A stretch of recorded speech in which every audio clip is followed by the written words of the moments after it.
Hi there, I'm Nikki coming to you from the USA Pan Kitchen. Today I would like to talk to you about and show you how I'm going to bake with our 9 by 13 rectangular cake pan. I have the pan right here in front of me. As you can see, it is 9 by 13. This is a standard size in bakeware. The pan is made of our aluminized steel. What does that mean? That means you have steel in this pan that is sandwiched between 2 layers of aluminum. That is actually the preferred material among professional bakeries.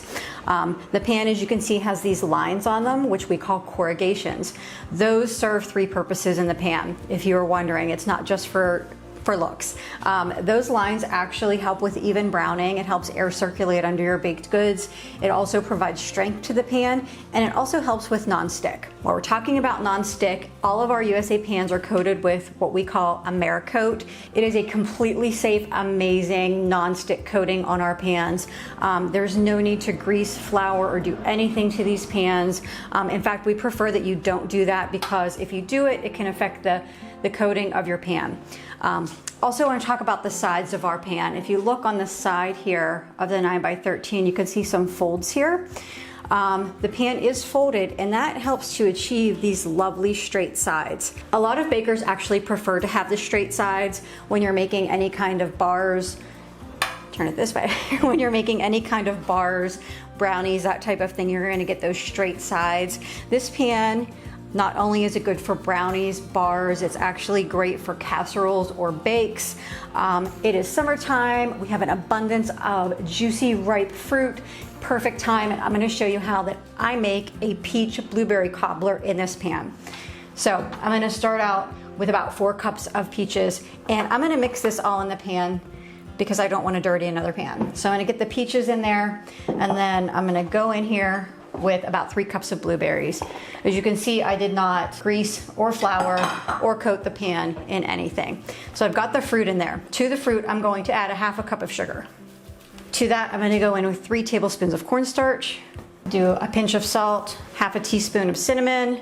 I have here the juice and the zest of 1/2 lemon, and I'm going to hit it with some vanilla too, about a teaspoon of that. I'm going to stir this all together right here in the pan, and then I'm going to set this aside for about 10 minutes while I make the topping for this cobbler.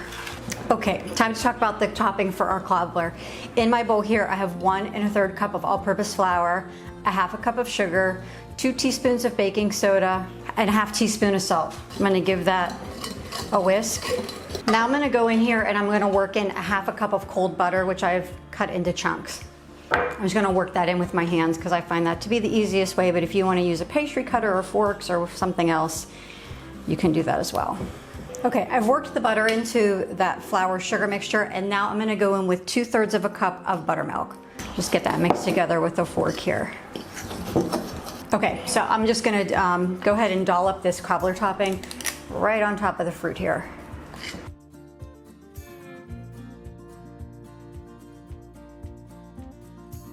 Now I'm going to pop this into a 375-degree oven for 45 minutes. It'll get nice and bubbly. The top will become beautifully browned. I want to take this time to mention that because of the materials of our USA pans, you may need to lessen the bake time on some of your baked goods. So if a recipe calls for baking cookies for 10 minutes, you may want to check them at 8 and find that they're perfectly done after only 8 minutes, just because our pans heat up so well and retain heat that you may have to reduce your baking time.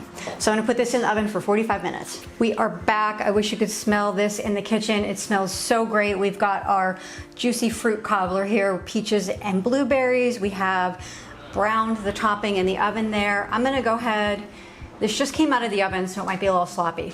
Technically, you should leave it sit for 15 minutes, but I want to show you guys the Americoat non-stick coating that we talked about earlier. I want to show you that in action, so I'm going to take a scoop out here, take this little bit of corner here, and I'm going to grab that out.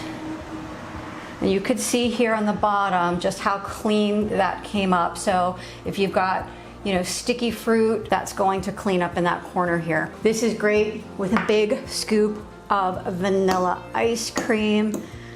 I'm gonna risk burning the roof of my mouth here and take a bite to show you all Next time I will add ice cream, but I'm gonna show you all how delicious this is. I hope you take advantage of all the juicy summertime fruit there is to offer. Grab your 9 by 13 pan and make this cobbler.